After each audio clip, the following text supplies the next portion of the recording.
오늘 영상은 우리 집 통신비를 지켜줄 골키퍼 인터넷 끝판왕과 함께합니다. 토트넘의 지금 부진이 현재 부상 때문이다 라는 얘기가 나오고 있잖아요. 그게 이 포스테코글루 감독도 직접 이야기를 했습니다. 토트넘의 성적은 지금 현재 부상이 가장 큰 이유다 라고 지난주에 포스테코글루 감독도 직접적으로 이야기를 했거든요. 그리고 현재 토트넘이 포스테코글루 감독을 경질하지 않는 이유, 골드 기자의 보도인데, 토트넘은 내부에서 선수단의 부상 때문에 감독이 원하는 축구를 할 수 없는 상황이라는 것을 이해하고 있기 때문에 포스테코글루 감독을 경질할 생각이 없다, 지금 이런 얘기가 나오고 있거든요. 근데 부상자가 과도하게 많긴 해요. 그러니까 지금 공식적으로 부상자가 어제 2명이 추가가 됐죠. 사르랑 히샬리송, 그리고 여기에 대해서 메디슨까지 이제 부상 의심자로 분류가 돼버렸어요. 왜 그러냐? 솔랑키 무릎 부상, 비카리오 발목 골절, 우도기 햄스트링 부상, 존슨 종아리 부상, 베르너 햄스트링 부상, 스펜스 지난주 에버튼전에서 부상을 당했고요. 사르도 어제 나오긴 했는데 포스테코글루 감독이 어떤 이야기를 했냐면, 사실은 사르가 나오면 안 되는 날이었다.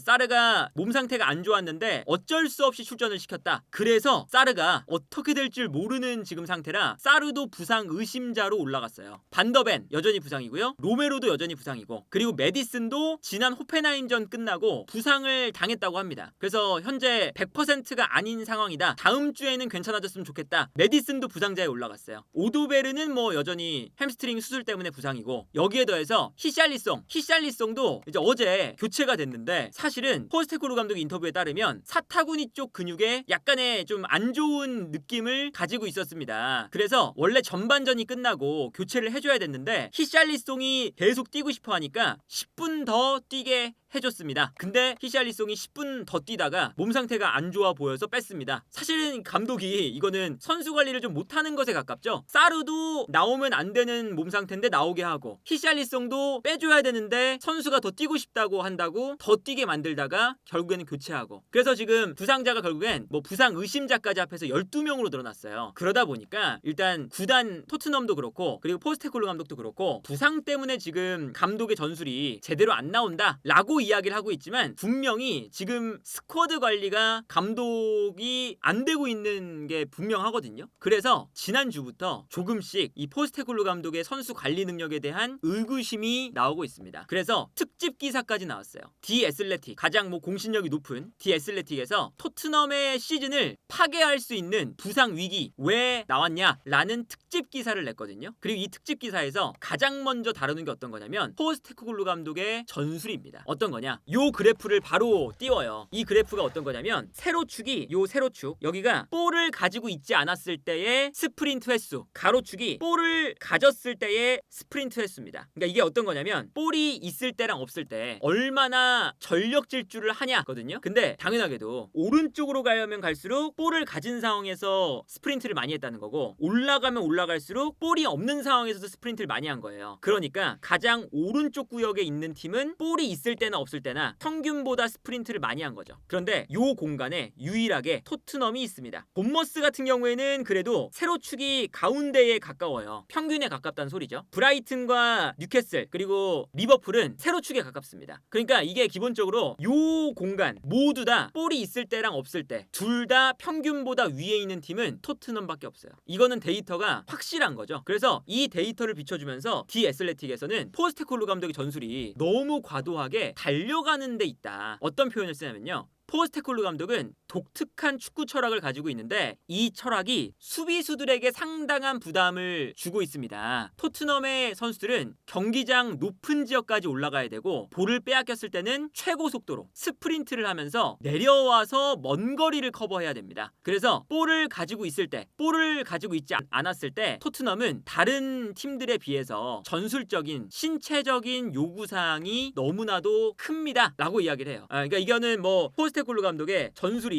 지금 부상을 유발하고 있다라는 것과 뭐 동일한 이야기라고 할 수가 있겠고요. 그러면서 이제 어떤 이야기를 하냐면, 포스테코글루 감독은 선수단이 훈련을 할 때도 경기를 하는 것과 같은 강도로 훈련하는 것을 좋아합니다. 그래서 취재를 했더니 충격적인 게 어떤 거냐면, 훈련을 할 때 아무래도 풀코트를 쓰는 시간보다는 볼을 가지고 훈련을 할 때 좁은 공간에서 훈련을 하거든요. 예를 들면 뭐 3분의 1 지점, 수비 훈련과 공격 훈련을 같이 병행을 해요. 그래서 뭐 수비수들은 맞고 공격 공격수들은 공격을 하고 뭐 이런 식으로 이제 구역을 나눠놓고 훈련을 하거든요. 근데 여기서 정해진 구역에서 볼이 나가면 공격을 하다가 뭐 수비가 클리어링을 하거나 아니면 슈팅이 빗나가서 볼이 밖으로 나가버리면 다시 이제 자리를 잡고 훈련을 시작하기까지 어느 정도의 텀이 있잖아요. 그런데 포스테콜로 감독은 이 시간을 허비하기가 싫다는 거예요. 그래서 예를 들어서 훈련 시간이 그렇게 길지는 않은데 선수단의 신체적인 부담은 더 큰 훈련 방식입니다. 훈련을 할 때 보조 코치가 옆에서 지켜보고 있다가 볼이 훈련하는 구역을 나가면 바로 볼을 다시 투입을 합니다. 휴식을 취할 시간을 주지 않는 훈련 방식입니다. 이게 왜 이런 훈련 방식을 가져가냐면 상대방을 신체적으로 압도하는 것이 포스테콜로 감독의 스타일이기 때문에 이를 위해서 선수들의 신체가 쉬지 않고 계속 움직일 수 있는 몸 상태를 만들기 위한 의도입니다. 라는 거예요. 그러니까 이거는 너무나 명확하게 포스테콜로 감독이 훈련에서도 지금 이상하리만큼 부상자가 훈련에서 많이 나오잖아요. 훈련에서 솔랑키가 갑자기 무릎이 다쳤다. 훈련장에서 누가 햄스트링이 다시 올라와서 몇 주 또 쉬어야 된다. 이런 이제 이야기가 나오는데 그게 괜히 나오는 게 아니라는 거죠. 그러니까 이게 훈련 세션이 생각보다 이제는 과학적으로 많이 보완이 돼서 선수들이 너무 경기 때처럼 100%를 훈련에도 쏟으면 당연히 부상이 나오니까 한 60%, 70% 어느 정도는 관리가 되는 정도로 에너지를 쏟게 만들거든요. 훈련 자체를. 근데 포스테콜로 감독은 그런 형태가 아니라는 거죠. 그리고 이게 이제 또 재밌는 게 뭐냐면 셀틱 시절 똑같은 이야기를 했다고 합니다. 셀틱 시절에 부상자가 엄청나게 많이 나왔던 적이 있어요. 그게 언제냐면 셀틱에서의 첫 번째 시즌입니다. 모든 스트라이커가 부상을 당했던 시기가 있었는데 이때 했던 인터뷰, 우리가 햄스트링 부상을 극복하고 싶지만 나에게는 이게 새로운 일이 아니다. 왜 그러냐면 내가 플레이하는 방식, 신체적으로 스프린트를 많이 해야 되는 전술 방식이기 때문에 내가 과거에 있었던 클럽에서도 부상이 많이 나왔습니다. 다만 이게 적응이 안 돼서 그렇습니다. 시작은 항상 어려울 뿐이고 우리가 이것에 적응하는 순간 부상이 적응이 되고 그러면 우리가 처음에는 이제 스프린트를 너무 많이 하니까 부상이 오는데 시간이 지나면 이거에 익숙해지면서 부상이 사라집니다. 그래서 나의 이 축구를 하는 과정에서는 분명히 부상이라는 대가가 나올 수밖에 없습니다. 이렇게 이제 이야기를 했어요. 그리고 이런 이제 이야기를 하면서 이제 어떤 또 얘기가 나오냐면 셀틱에서 있었던 스포츠 과학 책임자 안톤 맥엘혼이라는 사람이 있습니다. 근데 이 사람이 이때 당시에 있었던 일을 어떻게 표현을 하냐면 매주 압박감이 심한 훈련을 했습니다. 그리고 처음 몇 달 동안은 훈련을 했을 때 부상자 명단이 끔찍했습니다. 그리고 심지어 포스테콜로 감독이 이렇게 부상자가 많이 나올 때 처음 6개월은 부상자가 많이 나온다고 심지어 이야기까지 했습니다. 훈련의 수준이 굉장히 격렬해서 이제 포스테콜로 감독이 토트넘에서만 이런 게 아니라 과거에서도 계속 이런 일들을 했다는 거죠. 근데 이제 디 애슬레틱에서 지적한 건 어떤 거냐면 이겁니다. 셀틱에서와는 다르게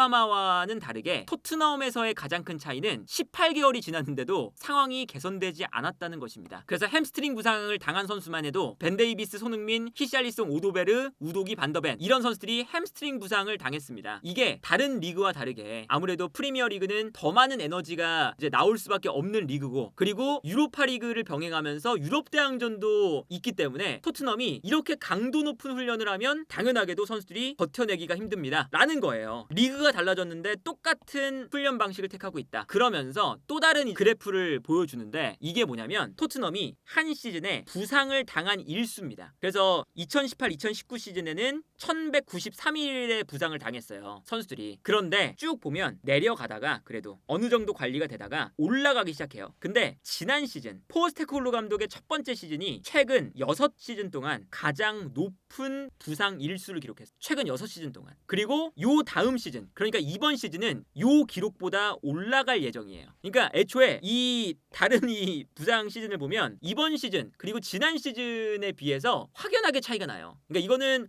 분명히 토트넘이 그러니까 뭐 포스테코글루 감독이 운이 없었다. 부상이 지금 운이 없어서 그런 거다. 조금만 기다려주면 분명히 괜찮아질 것이다. 라고 계속 이야기를 하고 있는데 그것과는 달리 누가 봐도 포스테코글루 감독이 온 다음부터 부상이 심각하게 많아지고 있다. 라는 건 생각을 좀 해봐야 되는 거죠 분명히. 그리고 어떤 게 있냐면 경기를 보면 부상자가 안 나올 수가 없어요. 예를 들면 이런 겁니다. 뭐 최근에 비수마도 지금 부상 명단에 올라가고 그랬잖아요. 근데 어제 그 레스터 시티전만 봐도 수비형 미드필더에 있는 그 자리에 있는 선수가 스프린트를 엄청 해야 돼요. 이 장면 보면 예를 들어서 아까 말씀드린 수비형 미드필더 요 어제 벤탄쿠르가 나온 자리죠. 근데 벤탄쿠르의 옆에 있는 베리발, 사르 이런 선수들이 무턱대고 올라갑니다. 그러니까 무턱대고 올라간다기보다 포스테쿨루 감독이 앞쪽에서 압박하는 걸 원하기 때문에 그냥 미드필더들도 한 명만 뒤에 두고 그냥 올라가 버려요. 그러니까 여기서 상대가 탈압박을 한 번만 하면 수비형 미드필더가 커버해야 되는 공간이 엄청 넓어집니다. 그래서 이 다음 장면 보면 어떤 장면이 나오냐, 이게 실점하는 장면이잖아요. 앞쪽에 베리발과 사르가 올라가 있기 때문에 압박을 위해서 압박을 상대가 풀어나오는 순간 그 순간 벤탄쿠르가 뒤에서 혼자 엄청 뛰어야 돼요. 측면으로. 이것도 계속 스프린트를 하는 거죠. 그래서 이 다음 장면을 보면 수비형 미드필더가 공간을 커버하기 위해서 막 달려갑니다. 그리고 여기에 더해서 앞쪽에 올라가 있었던 베리발과 사르도 막 내려와요. 그러니까 이게 아까 디에슬레틱에서 지적한 부분이죠. 선수들이 너무 많이 올라가 있으니까 볼을 뺏기면 다시 수비 지역에 있는 선수들은 내려와야 되잖아요. 그러니까 올라갔다가 내려오는 거리가 엄청 멀어집니다. 그러니까 수비형 미드필더도 과부하가 오고 미드필더들도 올라갔다가 내려오는데 과부하가 오고 수비수들은 또 두말할 나위가 없고, 그래서 어제 두 번째 실점 때도 마찬가지거든요. 두 번째 실점 때 보면 위치가 되게 이상해요. 벤탄쿠르가 수비형 미드필더 자리에 있는데 베리발, 사르 위치 보세요. 이렇게 3미들인데 사르랑 베리발이 그냥 공격이 올라가 버려요. 심지어 히샬리송보다 사르는 더 높이 올라가 있습니다. 베리발은 히샬리송과 동일선상에 있어요. 이러니까 미드필더 지역에서 일단 첫 번째는 벤탄쿠르가 볼을 잡는데 주변에서 뭔가 주고받을 만한 선수가 없어요. 그러니까 무리해서 볼을 받다가 뺏깁니다. 근데 뺏기는 순간 베리발과 사르 욕 안 먹으려면 내려와야죠. 끝까지 올라갔다가 다시 내려와야 돼요. 그래서 요 다음 장면을 보면 레스터 시티가 뺏어서 공격을 하니까 이때 이미 벤탄쿠르를 제외하면 베리발과 사르가 너무 올라가 있었죠. 그러니까 이 공간을 커버하려고 막 내려옵니다. 스프린트를 해서. 그래서 결국에는 실점을 했는데 실점을 하기 직전 장면을 보면 벤탄쿠르, 사르, 베리발 위에 올라갔다가 막 전력 질주해서 내려오고 있어요. 이러니까 선수들이 스프린트가 많을 수밖에 없는 거죠. 아까 그 그래프에서 볼이 있을 때, 볼이 없을 때 둘 다 스프린트가 많았잖아요. 그게 여기서 나오는 거예요. 볼을 가졌을 때는 공격을 하기 위해서 선수들이 공격으로 막 올라갑니다. 볼을 가졌을 때. 근데 볼을 뺏기니까 뺏기는 순간 다시 막 내려와야 돼요. 그러니까 결과적으로는 볼을 가졌을 때도 스프린트가 많고 볼이 없을 때도 스프린트가 많다. 최악의 전술이 나오는 거죠. 그래서 어제 예를 들면 손흥민 선수도 스프린트를 엄청 하는 장면이 나왔거든요. 이 장면이 어떤 장면이냐, 공격수들이 다 공격이에요. 공격, 공격, 공격, 공격, 공격, 또 공격, 또 공격. 어제 이제 지고 있으니까 7명이 공격으로 올라갔어요. 근데 공격을 하다가 여기서 끊깁니다. 끊겼는데 상대가 역습으로 올라오잖아요. 근데 토트넘의 모든 선수가 올라가고 있었어요. 올라가고 있으니까 아무래도 달려나갈 때 볼을 뺏겨버리면 모든 선수가 다 역동작에 걸립니다. 그런데 뒤에서 커버를 하고 있는 선수가 없어요. 자리를 지키는 선수가 없어요. 다 올라가 버려서. 그 순간 이 공간이 너무 크게 비니까 가장 가까운 위치에 있었던 손흥민이 어쩔 수 없이 전력 질주를 합니다. 이거는 손흥민 선수가 전력 질주를 이 장면에서는 안 하면 안 돼요. 해야 되죠. 본인이 가장 가까운 거리에 있었고, 근데 모든 선수가 다 올라와 있었으니까 볼을 뺏기는 순간 중원에 아무도 없어요. 수비를 해줄 수 있을 만한 선수가. 그러니까 가까이 있으니까 뛰어야 되죠. 그래서 이 다음 장면을 보면 레스터 시티가 볼을 가지고 편안하게 전진하는데 손흥민 보세요. 최전방에 있던 선수가 전력 질주를 합니다. 마지막까지. 그리고 여기서 레스터 시티가 볼을 끌고 가다가 손흥민이 막 달려오니까 달려오는 걸 보고 빈 공간으로 패스. 그러니까 손흥민 선수가 달려온 게 여기서 또 무용지물이 된 거예요. 공간이 너무 많아서. 그러니까 이게 손흥민 선수도 사실은 이렇게 스프린트를 수비할 때 많이 할 수밖에 없는 거죠. 이런 상황에서는. 근데 그래도 손흥민 선수는 공격수니까 이런 장면이 많이는 안 나와요. 근데 예를 들면 토트넘이 쓰는 전술 중에 풀백을 언더래핑을 시키잖아요. 그러니까 토트넘의 전술을 보면 좀 극단적이죠, 사실. 예를 들면 손흥민과 클루세스키가 넓게 벌립니다. 포로랑 우도기가 올라와요. 그러니까 요 진짜 이 풀백들도 이번 시즌에 지친 모습이 역력한 게 이유가 있어요. 포로와 우도기가 가운데로 들어와서 공격수보다 높은 지역까지 막 침투를 해요. 그러다가 만약 뺏긴다. 뺏기면 다시 돌아와야죠, 이 두 선수가. 그러니까 시즌 초반에는 포로와 우도기도 잘했습니다. 그런데 이런 움직임을 하다가 너무 올라갔다 내려왔다를 많이 하니까 점점 더 퍼포먼스는 줄어들고 공격을 하다가 수비로 복귀하는 속도는 떨어지고 근육에 무리가 와서 우도기는 부상당하고 이런 일들이 발생을 하는 거죠. 그리고 당연하게도 이렇게 됐을 때 심지어 미드필더도 높게 올라가잖아요. 그 순간 사실상 요 수비수들 2명의 센터백이 공간을 또 전력 질주를 해서 커버를 해야 됩니다. 그러니까 에너지를 여기서 엄청 쏟아요. 볼을 뺏겼을 때. 그러니까 반더벤, 로메로 모두 햄스트링, 벤 데이비스도 햄스트링, 중앙 수비수들이 햄스트링 부상을 괜히 당하는 게 아니고, 그리고 아까 설명드렸지만 수비형 미드필더도 이렇게 됐을 때는 측면 수비수들이 복귀할 때까지 커버를 해야 되잖아요. 그러니까 좌우 측면을 넓게 커버해야 됩니다. 그러면 수비형 미드필더 미드필더도 근육 부상, 수비수도 근육 부상, 풀백들도 근육 부상. 공격수들은 그나마 그래도 수비로 복귀할 때 덜 빠르게 내려와도 되는데 수비수들은 그러면 안 되니까 수비수의 집중적으로 햄스트링 부상이 나오는 이유는 포스테코글루 감독의 이런 전술적인 철학 때문에 부상을 당하는 면이 커 보이는 거죠. 그리고 이제 아무래도 이제 아까 디 애슬레틱에서 나왔던 훈련 방식도 뭔가 너무 선수들에게 계속 부담을 주는 훈련 방식을 택하고 있다. 그래서 재밌는 게 뭐냐면 지난 시즌이 끝날 때 토트넘의 의학 그리고 스포츠 과학 부서가 한번 물갈이가 됐습니다. 어떻게 물갈이가 됐냐? 스콧이라는 사람이 있어요. 제프 스콧이라는 사람이 있는데 이 사람이 의학 및 스포츠 과학 책임자였습니다. 스콧이. 근데 스콧이 토트넘과의 20년간의 관계를 끝내고 나갔어요. 포스테코글루 감독이 첫 번째 시즌 이후에. 왜 그러냐면 포스테코글루 감독과 갈등이 있었습니다. 어떤 갈등이냐? 스콧과 포스테코글루 감독은 1군 스쿼드의 업무량, 그러니까 운동량, 그리고 부상 선수의 회복을 관리하는 방법 이런 것들을 놓고 의견이 충돌했습니다. 그러니까 이런 거죠. 스콧의 입장에서는 내가 이제 의학적인 부분에 전문가니까 훈련을 할 때도 이렇게까지 강도 높은 훈련을 하면 안 되고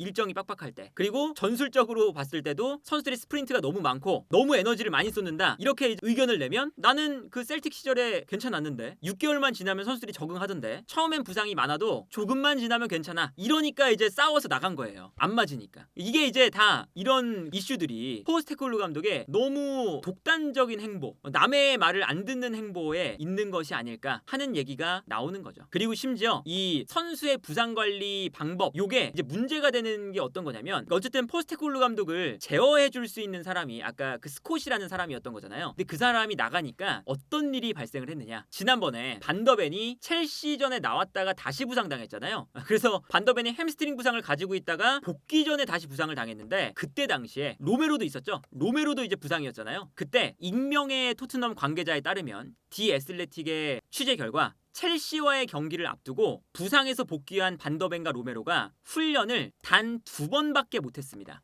그런데 복귀를 시켰어요. 그리고 익명을 요구한 토트넘의 관계자에 따르면 의료진 쪽에서 반더벤의 출장에 대해서 우려를 포했습니다. 하지만 포스테코글루 감독은 반더벤을 선발로 기용을 했고 그리고 심지어 의료진이 최대한 양보한 게 60분만 뛰게 하는 건데 반더벤이 부상을 당했던 79분까지 뛰게 만들었고 결국 부상을 당했습니다. 로메로는 물론 다른 위치의 부상이었으니까 로메로는 뭐 그렇다고 해도 반더벤이 의료진에서도 오늘 경기는 안 될 것 같다. 그리고 나간다고 해도 최대한 양보해서 60분만 뛰어야 된다. 였는데 80분까지 뛰게 하다가 부상을 당했고 선발로 기용을 했고요. 그리고 로메로 같은 경우에도 이제 마찬가지예요. 어떤 거냐면 이게 디애슬레틱의 이제 보도에 따르면 이런 겁니다. 로메로도 이때 첼시와의 경기에서 선발 출장했는데 15분 만에 근육에 문제가 생겨서 나갔잖아요. 근데 이때 포스테코글루 감독이 로메로가 다른 위치의 부상이다. 그러니까 원래는 다른 부상을 가지고 있다가 회복을 했는데 복귀할 만했는데 복귀를 했더니 다른 쪽에 부상이 생겨서 나간 거다. 이렇게 포스테코글루 감독이 이야기를 했잖아요. 그런데 이제 디 애슬레틱이 의료 전문가들에게 자문을 구한 결과 어떤 거냐면 일반적으로 선수가 햄스트링 부상에서 복귀하려면 훈련을 할 때 여러 가지 신체적인 성과를 극복을 해야 복귀를 할 수가 있습니다.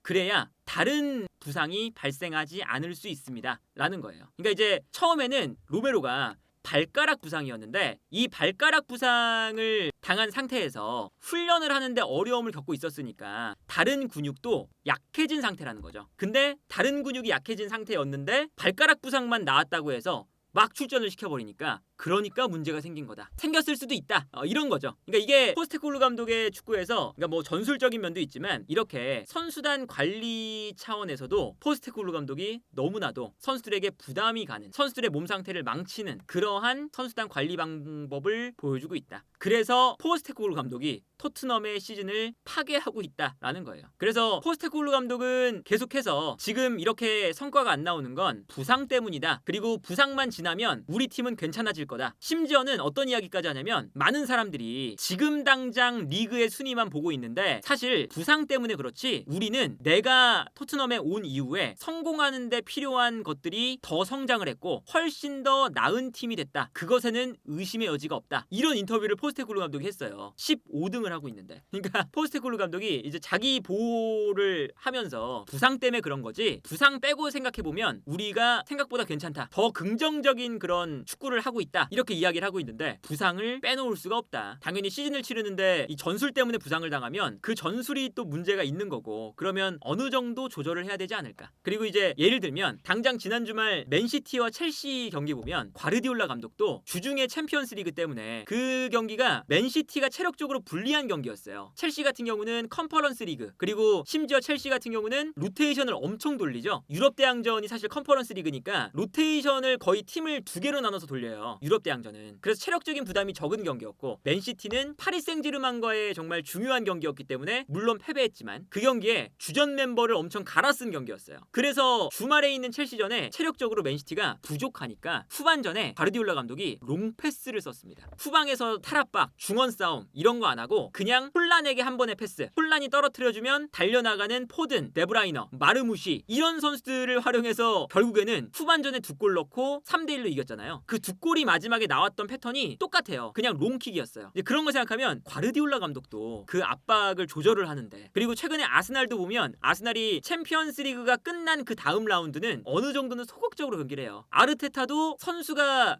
부상이 많고 체력적으로 딸리면 조절을 하는데 슬롯 감독도 마찬가지거든요. 그러니까 리버풀, 아스날, 맨시티 이런 팀들도 전방 압박을 못해서 안 하는 것도 아니고 안 하고 싶어서 안 하는 것도 아니고 선수들이 한 시즌을 보내려면 매번 100%를 쏟을 수는 없으니까 조절을 하는데 포스테코글루 감독의 토트넘은 그런 것이 없다. 이게 과연 옳은 축구인지 그리고 포스테코글루 감독이 말하는 토트넘이 성공하는데 필요한 것들을 더 많이 내가 온 다음에 갖추게 되었다 라고 표현할 수 있는 축구인지 를 생각해 볼 필요가 있지 않나 싶습니다.